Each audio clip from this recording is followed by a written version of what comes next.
Hello বন্ধুরা, আজ বানিয়ে নেব মোচার পকোড়া। চলুন ভিডিওটা দেখে নেওয়া যাক। প্রথমে মোচা আলু সব একসঙ্গে সিটি মেরে নিয়েছি। 4টে সিটিতে আমি দিয়েছি এখানে।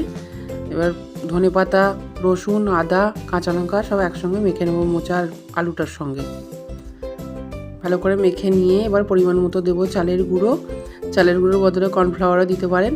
দিয়ে দেবো পরিমাণ মতো বেসন, দিয়ে একসঙ্গে ভালো করে মেখে নেব।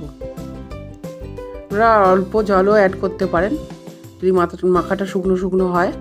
আমি এখানে অল্প জল দিয়েছি। এবার কড়াতে তেল গরম বসিয়ে দিয়েছি। পকোড়াগুলো একটা একটা করে দিয়ে দেবো, দিয়ে উল্টে পাল্টে ভালো করে ভেজে নেব। আমার ভিডিওটা যদি ভালো লাগে একটা লাইক দেবেন এবং চ্যানেলটা সাবস্ক্রাইব করে দেবেন।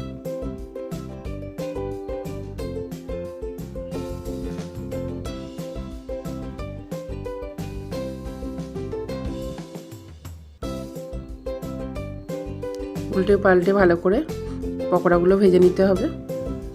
গ্যাসটা কমিয়ে দিয়ে ভাজবেন, না হলে ভিতরটা কাঁচা থাকে।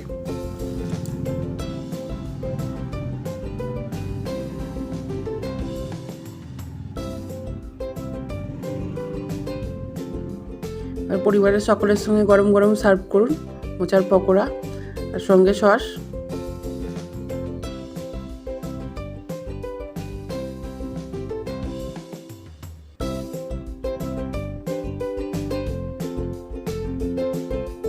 Wow! Goodbye.